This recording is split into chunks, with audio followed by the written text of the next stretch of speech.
Olá, lado a lado comigo hoje a jornalista Rose Ferrari. A Rose é diretora da editora Mirarte, que há 4 anos vem revelando jovens talentos e novos autores aqui da nossa região. A Rose, além disso, é minha amiga de muito tempo. A Rose estudou comigo no ginasial e também fomos colegas de profissão por muitos anos. Rose, bem-vinda. Muito obrigada, é um prazer estar com você. Vamos falar então aí dessa editora Mirarte, que há 4 anos vem aí revelando aí as pessoas aqui que gostam de escrever na nossa região e que tem um trabalho assim mais local, né, Rose? Sim, nós temos uma atuação praticamente só local. Nós tivemos alguns autores de Sorocaba e de Itu, mas o grande número de autores que nós publicamos são aqui de Salto mesmo. Nós até hoje publicamos 16 títulos e a grande maioria é aqui de Salto. E, inclusive, as suas obras são mais de características locais. Explica um pouco sobre a linha editorial da Mirarte. Na verdade, nós publicamos de tudo. Ficção, não ficção, coletânea de crônicas, obras infantis, obras de caráter mais acadêmico. Então, não tem assim, não estamos fechados em um gênero, né? Publicamos um pouco de tudo. Mas nós somos, a grande característica da Mirarte é que ela é uma editora por demanda. Ou seja, ela vai publicar aquilo que o autor desejar publicar com seus próprios recursos, com recursos de patrocinadores, ou por ter obtido esses recursos num concurso, num edital de cultura, financiado por uma instituição pública. Isso acontece porque a Mirarte trabalha com pequenas tiragens? Isso, nós possibilitamos a publicação de obras que não comportariam uma tiragem alta. Por exemplo, no Brasil, uma tiragem alta, 200 mil exemplares já é uma tiragem alta. Né? Agora, quando a gente fala em tiragens da Mirarte, que são tiragens dos autores locais, nós estamos falando em 300 livros, 500. A maior tiragem que nós publicamos até hoje foi 2.000 cópias do livro Malu no Mundo dos Brinquedos, da Carolina Padreca. Mas era um livro que ela tinha um objetivo educacional e de atuação nas escolas. Então, ela já tinha os recursos para isso. Também, né? Já tinha o público destinado e já tinha os recursos para isso. E qual que é o perfil desses novos autores? Olha, aqui nós temos uma variedade muito grande, mas eles se concentram hoje em dia mais entre os maduros, né? Não tão jovens, né? Eu gostaria muito que fossem mais jovens, que viesse gente nova, mas está mais ou menos assim no público de 40, 50 anos, né? Alguns até com uma idade um pouco mais do que isso, mas assim, os jovens ainda não encontraram o caminho para mostrar o seu trabalho, não que ele não exista. Eu sei que ele existe. Mas na internet mas agora, mas né? Eles estão muito ligados aos meios digitais, né? Olha, nós realizamos um dos livros publicados pela Mirarte, foi Jovens Talentos da Literatura, que foi resultado de um projeto cultural com o qual eu concorri a um edital de cultura 2 anos atrás. A proposta era justamente identificar novos talentos, né, entre os jovens, realizado com alunos do curso médio, 2º e 3º ano do curso médio. Nós tivemos 25 jovens, né, que vieram, participaram das oficinas para entender como é feito, como se produz uma crônica, um conto, né, um poema. Depois produziram seus trabalhos, desses trabalhos eles mesmos selecionaram, né, e nós publicamos a obra, né, desses jovens autores. A gente muito boa, mas eles ainda não se sentem seguros para publicar um livro próprio. Então, uma sugestão que a gente poderia dar é que eles criassem canais de comunicação com os seus leitores na internet, como vem sendo feito por outros autores nacionais que têm obtido um grande sucesso. Então, esse é um jeito dos jovens mostrarem o seu trabalho, né, sem ainda botar a mão no bolso, né, porque na verdade acaba ficando cara a produção de um livro. Rose, a partir do momento que um jovem autor, um autor aqui da nossa região, entrega os originais na sua mão, qual é o trabalho feito pela Mirarte? Mirarte cuida do processo todo de transformação dos originais em Word, né? Geralmente chegam pra gente em Word, né? Até o livro pronto, impresso nas caixas, prontinhos para serem entregues ao autor. Esse processo todo, ele tem várias fases, todas elas feitas em conjunto com o autor, em contato com ele. A gente faz uma proposta para o autor, uma proposta, um projeto editorial, uma proposta. Seu livro, olha, se o livro por esse tema que ele está tratando merecia uma capa, um formato maior, um formato menor, merecia ser um livro de bolso, ele precisa ser colorido, ele precisa ser ilustrado. Então, toda esta proposta se chama projeto editorial. A gente conversa primeiro com o autor. Se ele gostou da ideia, não, eu quero que o meu livro tenha capa brilhante, eu quero que ele tenha capa fosca, eu quero que tenha orelha, não quero orelha, eu quero que ele tenha lombada quadradinha. Ele pode opinar em ele tudo, vai opinar, todo o processo. Vai opinar no processo todo e a gente vai formatar conforme as características da obra. É um livro para criança, então as letras têm que ser maiores, tem que ser bastão, né, que a gente chama. Até as próprias ilustrações. Se é um livro infantil, que tipo de ilustração combina com este conto? Nós editamos o livro da Dona Virgínia Liberalesso, a história de Mani. É um livro que conta uma história, uma lenda indígena. Então ela merecia um tipo de ilustração adequado a este modo de contar a história. Então, tudo isso a gente vê junto com o autor. Que tipo de letra vai usar, que capa vai usar, se tem verniz, se não tem verniz, se tem orelha ou não. Tudo isso a gente faz junto com ele, faz as revisões, são 2, pelo menos. Mais a minha, né, que também preciso ler, porque é impensável um livro com erro de português, né? Assim, às vezes acontece, mas é a morte, é a morte. Eu ia perguntar, e quando acontece? É a morte, né? Mas a gente cuida bastante dessa parte. Uma das revisões é feita nos originais e a outra é depois de diagramado. Então, a diagramação, então, como é que isso vai na página? Vai com foto, vai sem foto, sabe? Ocupa a página todos inteira, tem branco, todos os detalhes. Tudo isso é visto na edição. Às vezes o autor gosta de participar bastante e às vezes não gosta, né? Deixa seu prefere deixar o meu critério, mas mesmo assim eles precisam ver o livro antes da publicação, antes de você imprimir. E é isso que nos dá mais alegria de fazer, é de você... Ao ver o livro pronto, o autor ficar mais feliz do que a gente imaginava que ele ia ficar, né? Ele se surpreender com o resultado. E a distribuição é por conta do autor?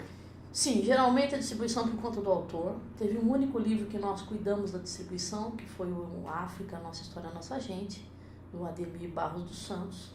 Ele ganhou um concurso junto com a gente, um concurso de nível nacional do Ministério da Cultura. É um livro que conta a história do povo africano, desde quando veio da África e por tudo que passou aqui no Brasil. Um livro muito bom. Mas a proposta era que ele fosse distribuído em encontros com a comunidade em 10 cidades, nos debates. Então, nesse caso, nós cuidamos da distribuição também, agendamos nas cidades, enfim. E qual foi o primeiro livro que vocês editaram? Na verdade, não foi um livro, foi uma coleção, né, de 5 volumes, chamada Coleção Magia da História. Já começaram com a coleção? Já começamos com uma coleção e com uma coisa que tinha tudo a ver com o salto, porque a Coleção Magia da História, composta por 5 volumes da Cátia Ovray, da historiadora Cátia Ovray, ele é composto por histórias fictícias que têm como pano de fundo a realidade da história da cidade. Então, por exemplo, O Mapa Encantado, que é o primeiro volume, a história, a ficção, se passa no tempo da fundação de Salto. Então é o mesmo grupo de personagens, né, que está nos 5 volumes. Este grupo de personagens são jovens aqui de Salto, né, que por algum mecanismo que a autora inventa, eles viajam no tempo. Então eles viajam no tempo para a época da fundação de Salto. No outro, eles viajam no tempo e vão parar na criação da ferrovia, na construção da ferrovia. No outro, eles vão parar no início da imigração italiana em Salto. No quarto livro, num deles, no terceiro livro, eles vão para o tempo da industrialização das primeiras fábricas de tecidos. E no quinto, eles vão em momentos em que foram importantes as figuras negras da cidade. Eles tratam da história do povo negro. As ilustrações são sensacionais, de Alba Maraviglione.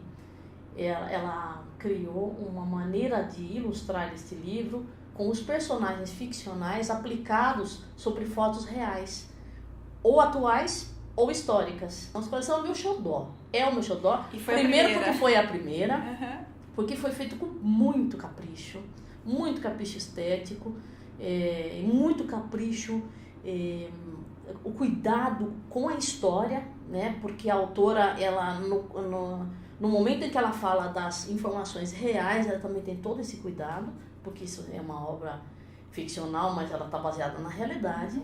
Foi comprada, a maior parte dos exemplares foi comprada pela Prefeitura de Salto para utilização nas escolas. Né? Então, a metade dos exemplares, que foram 1.000, né? 1.000 de cada, foi comprado pela Prefeitura, e a outra metade foi vendida nas livrarias de Salto. Esse livro foi um sucesso editorial, na minha opinião.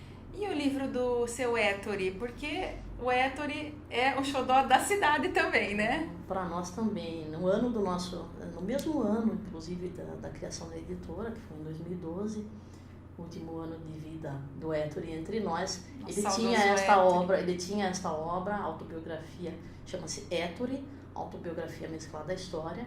Ele tinha pronto isso e a gente correu para todo o que é lado para patrocinar o livro, para encontrar um patrocinador e fazer este livro e lançar essa obra. E para nós foi um orgulho muito grande ter editado esse livro, pela ligação que a gente tem com o Ettore, né?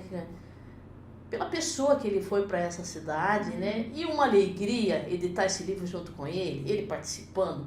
Você via um homem de 90 e tantos anos, empolgado, parecendo um autor que acabou de sair da fralda. Uma alegria de fazer aquilo, né? De mexer com aqueles textos, com aquelas imagens. O livro tem ilustrações. O Rose, ele chegou a ver o livro pronto na mão dele, né? Mas o lançamento ele não conseguiu acompanhar. Uma semana antes do lançamento da obra, ele falou: Rose, não sei se posso ir. Eu falei: seu Ettore, como nós vamos fazer, né? Seria importante o senhor estar lá com a gente. Eu ainda estava apostando, sabe, assim, confiando que ele ia ter um pouquinho mais de força para estar lá presente. Mas ele adoeceu gravemente e aí eu, em conjunto com ele, decidimos que ele ia fazer um pronunciamento gravado em vídeo. Levamos um cinegrafista na casa dele, ele falou... Foi uma ótima ideia. Falou o que ele quis, entendeu, para o público, o que ele falaria, né, o que ele falaria. E a gente exibiu, né, essas palavras dele no dia do lançamento. Rose, e o livro de Libras do Rogério Lamanna? Então, também foi vocês que editaram, né? Libras. É Mirarte. Foi a última obra que nós editamos, né? Inclusive foi lançada no início desse ano. Libras faz parte de uma coleção de obras, é um material didático do Rogério Lamanna, que é um instrutor de Libras, que é surdo, né?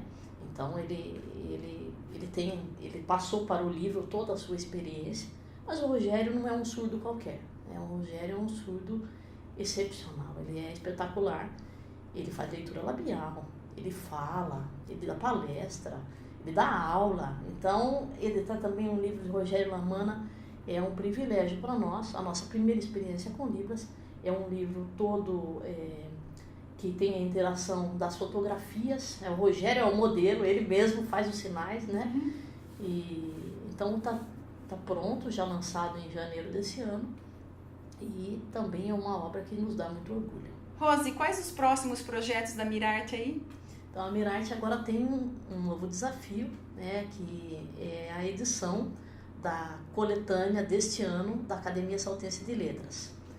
E nesse ano a coletânea vai ser publicada de uma maneira diferente, porque a presidente da Academia, Ana Osta, concorreu ao edital de cultura aqui de Salto com um projeto para a edição desta coletânea, e foi o projeto dela, que nós colaboramos, participamos, foi contemplado entre os 12 projetos escolhidos. Um deles foi Salto Porque Me Encanta, né? Histórias imperdíveis sobre a terra de Tavares. Então, qual é a proposta? Fantástico. Qual é a proposta desse livro? Que os autores, né, os acadêmicos, produzam cada um ou 2 textos sobre um tema de sua escolha, mas que tenha a ver com a história oral, que resgate alguma coisa, alguma história não contada sobre a história de Salto.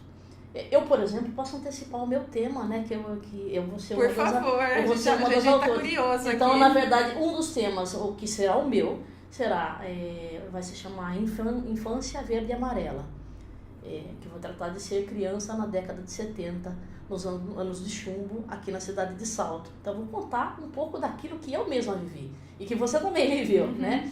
E, gente, a Rose não falou porque ela é modesta, mas ela vai fazer parte dessa coletânea com esse tema que ela falou, porque ela também é da ASLE, da Academia Saltense de Letras, né, Rose? E a gente tem esse privilégio. Eu até quando fui convidada, eu achei que não era uma acadêmica. Mas aí o professor Toninho, o Héctor e a Messia, eles acabaram me convencendo de que uma editora, né, uma pessoa que trabalha com a edição, trabalha com as letras. E é verdade, a gente tem um apreço muito grande pela literatura. Falei, olha, quer saber? Eu vou ser acadêmica também. Então, eu entrei. E qual é o seu patrono?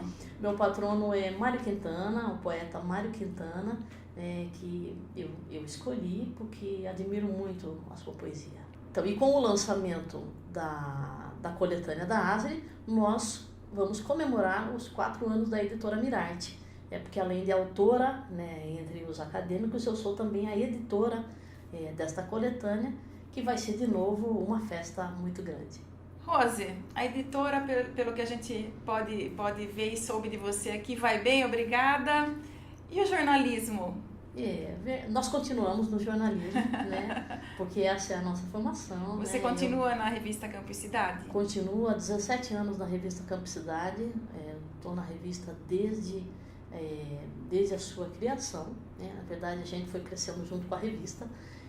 Uma revista Campus Cidade é uma revista distribuída em Itu, que trata da história local e regional, de uma maneira também muito diferenciada, que ela justamente trabalha um tema geral e que é desdobrado em várias matérias, em vários aspectos do mesmo tema. Já estamos na edição 101, né? Então foram muitos temas. É um belo resgate histórico que a Campus Cidade faz, né? A revista Campus Cidade fez em diversos momentos o registro da história oral, aquela história que se perderia para sempre, né? Assim, porque a história oral ela vai se perdendo de tempos em tempos, né? A cada 70, 80 anos, essa memória vai desaparecendo, 100 anos, né? O que o seu bisavô pensava? Se ele não registrou, se ele não contou e você registrou, foi-se. Então, muitos tempos se foram, né? E alguns desses a gente lá em Itu conseguiu com a Campus Cidade registrar com fotografias, com depoimentos. Muitas das nossas fontes já se foram, né? Fontes importantíssimas, mas é assim, a história é exatamente isso. Nós estamos aqui, estamos fazendo história. Daqui a 50 anos, alguém pode falar sobre isso que estamos fazendo, né? A história vai se renovando a cada momento, né? É importante que se registre. Ô Rose, você acha que o fato da gente ter estudado na mesma escola com a mesma professora que incentivava a confecção, a elaboração de jornaizinhos orais na classe, influenciou? Influenciou sim, com certeza. Nós tivemos, eu e Mina, tivemos o privilégio de ter bons professores, né? De ter na escola Paula Santos, de termos bons professores, de termos bons professores de português, especialmente, que nos aproximou mais das letras. Vamos né? lembrar aqui Dona Malu Bueno. Dona Malu Bueno, que eram professores empolgados, né? Professores que proporcionavam o protagonismo juvenil. Acho que aquilo nos empolgou bastante em nos aproximarmos mais das letras, em contar histórias boas, né, em trazer notícias boas. Aí a importância de um professor interessado e imbuído sempre de fazer o melhor com a classe, né, Rose? Sem dúvida. Bom, Rose, daí depois do ginásio a gente foi para a faculdade e trabalhamos juntas em algumas ocasiões na assessoria de imprensa da prefeitura, no Cidade Jornal, bons tempos no Cidade Jornal. Ótimos tempos, uma equipe muito animada. Jovem é bom, né? Jovem tem ânimo para tudo nessa vida. Uma empolgação, né? É uma empolgação, inclusive, porque a gente era idealista, né? É uma equipe muito idealista, denunciava e trabalhava bem os temas. Foi muito bom, foi muito feliz, né? E depois do Cidade Jornal, você passou por outros veículos. Fala um pouquinho desses veículos que você passou depois. Eu sou uma andeja, assim, né? eu passei por vários veículos. Eu trabalhei depois do Cidade Jornal. Ainda trabalhei na Skin Carioca como assessora de imprensa, no jornal Periscópio, em Itu, no jornal Cruzeiro do Sul, em Sorocaba, no Bom Dia, em Sorocaba. Eu fiz muita coisa, fiz muitos freelancer também, de assessoria, de produção de alguns textos específicos, né? Textos especiais aí para algumas revistas e jornais. Enfim, e depois aportei no jornalismo na revista Campo e Cidade, porque tem uma certa idade, vamos falar a verdade, que não dá mais para você aguentar jornalismo diário. O jornalismo diário ele é exaustivo, né? Cada veículo tem as suas características, mas mesmo assim o jornal diário um dia para fazer uma matéria já é difícil, ter que ouvir uma fonte ou outra, né? Ouvir os 2 lados, 3 lados, né? Às vezes tem muitos lados, né, da mesma notícia. Então, assim, para encerrar, vamos voltar aí na questão da Mirarte, né? As pessoas que querem editar um livro, lançar um livro, têm esse sonho, como é que esse novo autor pode entrar em contato com a Mirarte? Veja, nós temos os canais que a gente pode fornecer depois, telefone, e-mail, pode entrar em contato com a nossa editora ou com outra editora. O importante é que trabalhem a sua obra para o lançamento. E eu penso que para um autor desconhecido, seria importante ele identificar qual é o seu público e encontrar formas de se relacionar com esse público independentemente do livro. Por exemplo, criando canais com o público dele na internet. É uma maneira que vem funcionando bastante. Outra possibilidade é que ele busque patrocinadores, né? Participe de concursos, aos concursos de nível, felizmente nós temos agora de nível local, né? Aqui municipal, Salto tem o seu edital de cultura, nível estadual, que tem o PROAC, que financia várias obras todos os anos, e de nível nacional. O Ministério da Cultura tem vários canais também em que oferece concursos, eles chamados editais diretos, né? Em que você apresenta o seu projeto e angaria ali o valor necessário para a sua obra. Então, essa é uma maneira muito interessante. E acontece muitas vezes de obras premiadas serem visualizadas por grandes editoras depois, né? Por exemplo, concorrendo o prêmio Jabuti, esses prêmios estaduais. É uma vitrine, né? É uma vitrine importantíssima.